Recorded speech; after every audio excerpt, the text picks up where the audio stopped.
Stella, her father Tom, and her mother Duangphone gather on the streets of Donghai in 992 to participate in a traditional ritual. According to legend, there was once a ring that could bring prosperity and abundance, but those who stole it became consumed by greed. Those men fought for the ring, which broke into pieces. A demon then appeared and killed the men before inflicting a famine curse on the village. The locals now perform this ritual every year in the hope that the demoness will forgive them and restore abundance. The group sets up a bunch of meat dolls at the forest's edge and starts praying. When they hear a roar, they look down in respect. After the ritual, everyone returns home, but Stella notices her uncle Jamboon staying near the forest. That night, Stella awakens when she hears a noise and notices Tom sneaking out the house. He enters the forest with his gun drawn and notices the pieces of meat dolls hanging from the trees. Eventually, he comes across the demoness devouring the meat, and she growls at him before disappearing. A terrified Tom hears another noise and slowly turns around to find Stella.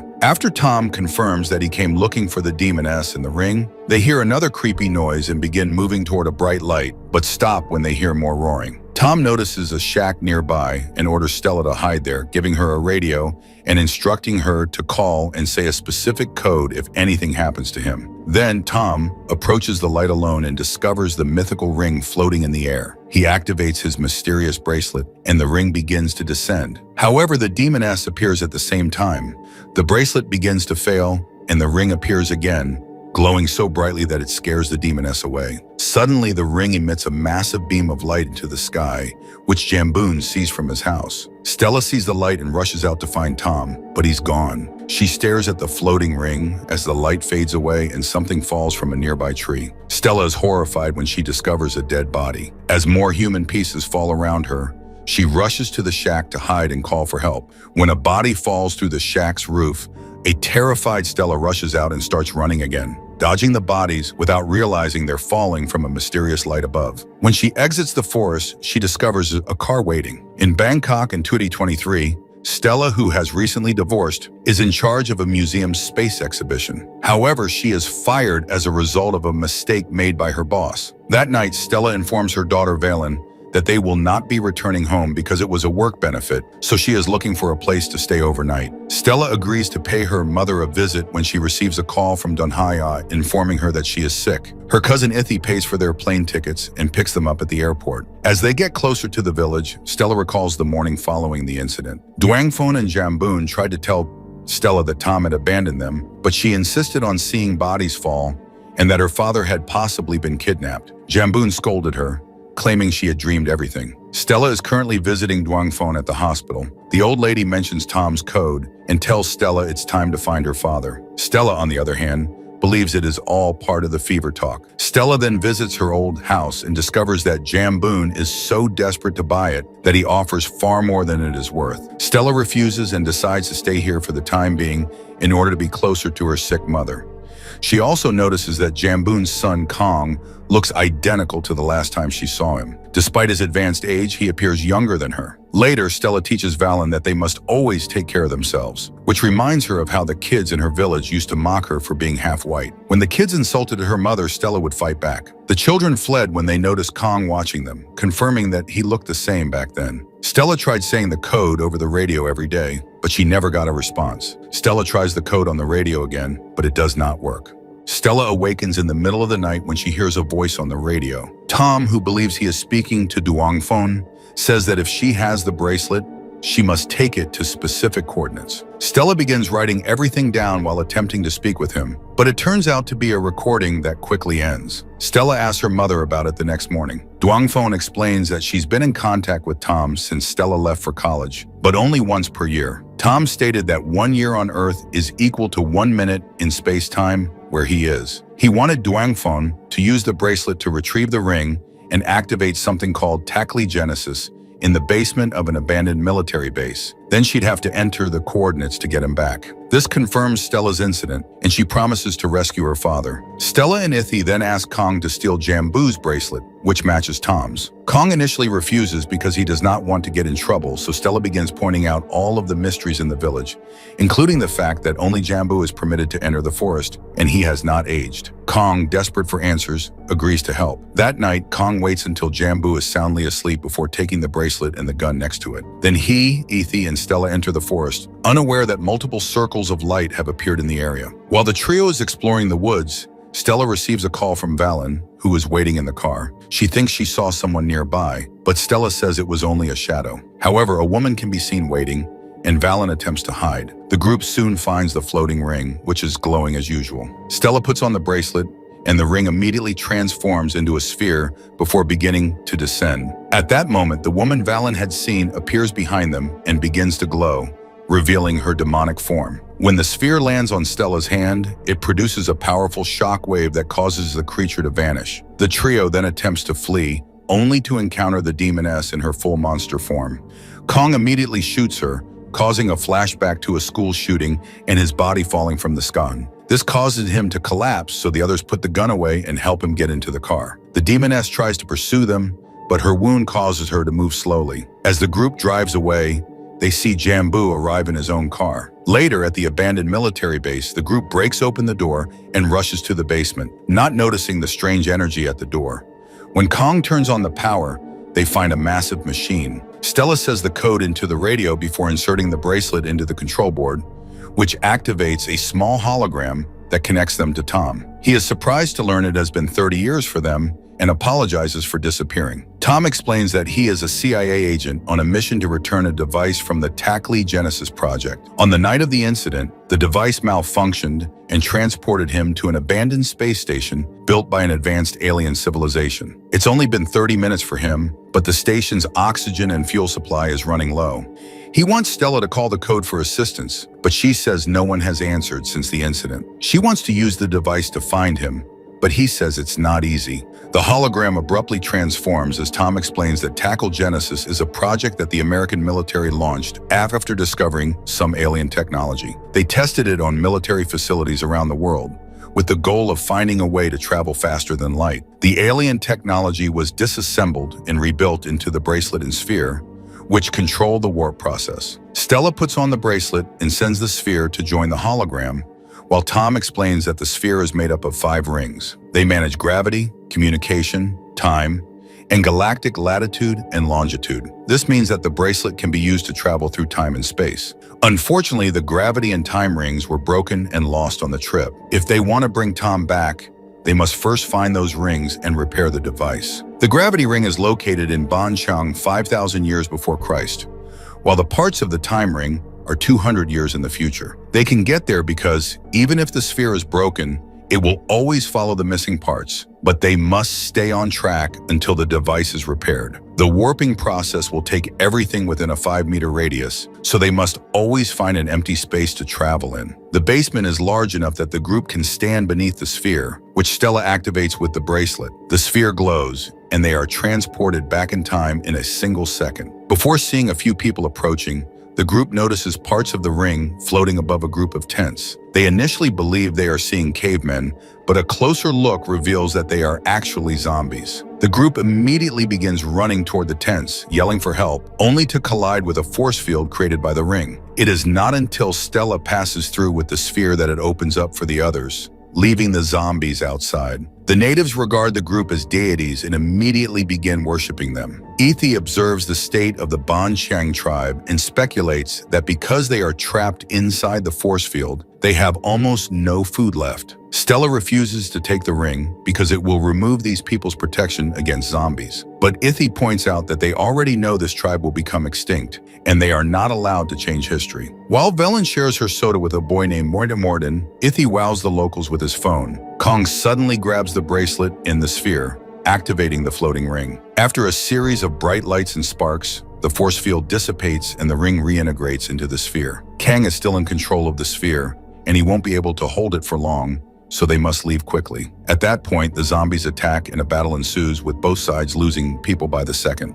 Stella searches for her daughter, and as she approaches her, a zombie tackles her to the ground. Thankfully, Morden's mother kills the zombie by stabbing it in the head. More zombies are approaching, and the bitten humans are transforming, so Ithi opens fire. The noise causes Kong to freeze, so Ithi must drag him away to find an open space. Stella and Valen attempt to follow them and are attacked by a zombie again, but the natives come to their aid. Kong activates the warping, and Ithi must keep the locals at bay with his gun. Stella rushes to join them, unaware that she has grabbed Morden, rather than Volin. The group returns to the present with the wrong child, and Stella immediately wishes to return, but the guys must stop her. While Morden is crying, Stella calls Tom for assistance, but he agrees that she must finish the sphere before returning. Previously, Morden's mother and Valen sought refuge from the zombies. When the group prepares to leave again, Jamboon appears and threatens to shoot them if they do not give him the bracelet. He explains that while the team was in the past, 10 years had passed in the present. To prove it, they venture outside and discover a massive skeleton in the village. Jamboon explains that without the ring's protection, the monster killed all of the locals, including Duangfon. Stella continues to refuse to give him the bracelet, promising to fix it after rescuing her family. Before Jamboon can shoot, Kong jumps on him, and they begin fighting over the gun. When Stella activates the sphere, Jamboon punches Kong and rushes to grab control of the warping. At that point, Ithi tackles Jamboon, and Kong catches him, resuming their fight over the gun. During the struggle, the weapon is accidentally shot, causing someone to bleed. The sphere glows, and Stella, Morden, and Ithi appear in New Udon, 22-24. A group of armed teenagers surrounds them and quickly knocks them out. When Stella wakes up, she and Ithi are handcuffed to a bench, and they can hear growling in the next room. The teenagers swear Morden is fine and ask Stella to show them how to use the Taklee Genesis. As Stella notices that she is missing the bracelet and the sphere, the teens reveal that they have created a copy prototype, which they have used to create a force field around their city, freezing some government missiles in flight. A giant monster attacked the city of Udon Thani 200 years ago. It destroyed most of Thailand, but thankfully, the country received assistance from foreign governments, and together they defeated the monster. The city was rebuilt under a new name, and foreigners initially assisted, but eventually sided with the industrialists and usurped all resources, leaving Udon in poverty. These teenagers formed the resistance, and one day they witnessed a black hole appear in the sky, destroying the entire city with a massive explosion. That hole also dropped a portion of the ring. The government only saved the wealthy, and the poor survivors are now confronted with monsters of all sizes. When the resistance discovered the basement containing the Taklee Genesis, they attempted to reverse engineer the machine, but were unsuccessful. They insist that they learn how to use it, but Stella refuses to cooperate. In the present, Kong realizes the gun has wounded Jamboon, who wishes to make a confession before death. In 1964, people believed that American soldiers were torturing Thai prisoners to obtain information, but they were actually kidnapping people to use in their time travel experiments. Jamboon was apprehended along with Lawan, who could speak English and learned to control the machine by listening to the Americans speak. When it was their turn to enter the machine, Jamboon pretended to have a seizure, and while everyone was distracted, Lawan took the bracelet and controlled the sphere. She activated the warp, which transported her, Jamboon, and a group of soldiers to the Ice Age. When a soldier shot her, Jamboon grabbed the gun and shot him back before taking another soldier hostage. Lawana then activated the warping again, transporting them to the Baonchung tribe. Jamboon took advantage of the confusion to quickly shoot all of the soldiers, implying that they were responsible for transporting the zombie virus and the ring piece back in time. The next time Lawana activated the sphere, she and Jamboon jumped into the future, followed by a soldier. This man detonated a grenade, resulting in the explosion that the teenagers saw. Their final jump to Donhai occurred in 1969, and Jamboon used the remaining rings to heal Lawana. However, her body did not respond well to the power, and she transformed into the demoness. She was unable to leave the forest, so she instructed Jamboon to leave alone and begin a new life without her. Jamboon wanted to find a cure, but the Americans were still using the Taklee Genesis during the Vietnam War, and he discovered thousands of bodies in the forest. This refers to a true historical event known as the Thammasat tragedy, in which hundreds of students were shot down by soldiers. In this story, the military used the machine to cover up the tragedy by disposing of the bodies. One of these students was Kong, who was still alive when Jamboon discovered and adopted him. In the present, Jamboon explains that he stayed in Donhai to protect Kong and the forest spheres. As his last wish, he requests that Kong take him to the woods to see Lawan. In the future, Velenmin and Morden's mother are startled to find themselves inside a theater. When they attempt to leave, the building shakes and they notice a massive monster outside the window. Meanwhile, Stella agrees to teach the teens how to use the sphere, but warns them that this will result in the force field disappearing. They place a monster in a cage and practice by transporting it to the prehistoric era. This destroys the force field and causes the missiles to explode in the sky. Soon they return the cage, but it is empty. The monster appears nearby and immediately attacks a girl, prompting the others to open fire. However, the creature can now teleport at will and appears in various locations throughout the room to attack more people. Everyone starts running away, but they can't go outside because the missiles are releasing toxic gas, which is already affecting the guards. Soon the monster is cornering people against walls and doors to eat them. Stella takes the sphere and the bracelet back and realizes it's malfunctioning because instead of reabsorbing the final ring, the teens completed the sphere with their copy. At that moment, the monster appears in front of them, so Ethy pulls at its tail to distract it. Then Stella activates the warping at the same time the rebels shoot, which causes a small explosion that finally kills the beast. Afterward, they discover that one of their guards has died of the gas. Stella wants the teens to come with her, but they want to stay and fight. They also reveal that every time they use the machine, it caused a causality breakdown. That's why they don't age. The machine made random beings jump through space and time, which explains why many of the monsters are dinosaurs. This also explains why Morden's mom and Valon are in the future, although they've arrived at the moment before the United Foreign Forces launch their attack. The mother has a wound on her leg and can barely move, so Vale looks for medicine to help her. The teenagers tell Stella that the aliens' invention destroyed their own civilization, which happened before the existence of this universe. Then Stella is given a new time ring, which has been improved from the original. It should be able to rearrange the timeline and fix all the ripples caused by time travel. Stella and Morden get ready to leave, but Ithy announces he's staying so the teens can have an adult who guides them. In the meantime, Valen and the lady discover that there's a zombie in the building with them. Valen very carefully closes the door to keep him out of their room. Unfortunately, there's a second zombie in the adjacent office, so once again, Valen has to move quietly to close that door too. In the present, Stella and Morden find Kong alone. After they share what happened, they finish building the sphere and agree to reset the timeline. However, when Kong uses the sphere, he takes the group to the day of the Tamasat tragedy, hoping to change the past. When the students see Kong, they stop and hug him before heading home. When the soldiers appear and open fire, everyone rushes to hide. As more students die, the sound of gunfire and screaming reminds Kong of his own death. The group continues running and discovers a door covered in the sphere's energy. To their surprise, they see Valen Amaran and Morden's mother on the other side. The energy suddenly sweeps the corridor before dissipating, and the vision of the future fades. At that point, the soldiers have finished killing all of the students, and Stella must hold Kong back from interfering. When a soldier is about to shoot him, Kong uses the sphere to transport them back to the start of the tragedy. Stella chastises him, explaining that each use further distorts the timeline, but Kong ignores her and orders all of the students to flee. As the group runs down the corridor, the strange energy appears on the door again. The soldiers open fire, and when the bullets hit the door, they are transported to the future. Ethy also hears a radio voice discussing the tragedy, demonstrating how the timelines are colliding. A boy appears nearby, laughing,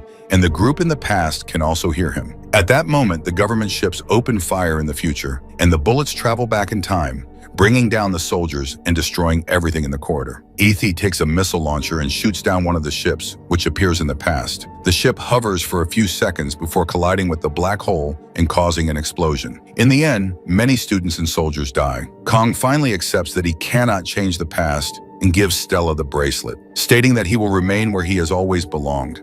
He also takes the camera roll from a dead student and asks Stella to share the truth of what happened. Two soldiers appear to keep on fighting, so Kong runs to distract them while Stella and Morden teleport. Meanwhile, the zombie grabs Valen and Morden's mother jumps in to save her. As she fights that creature on top of the desk, the noise gets the attention of the other zombie, who also joins the fight. The mother is overwhelmed, and the zombies bite her at the same time. At that moment, Stella and Morden appear into the building, and Stella discovers a bullet has wounded her.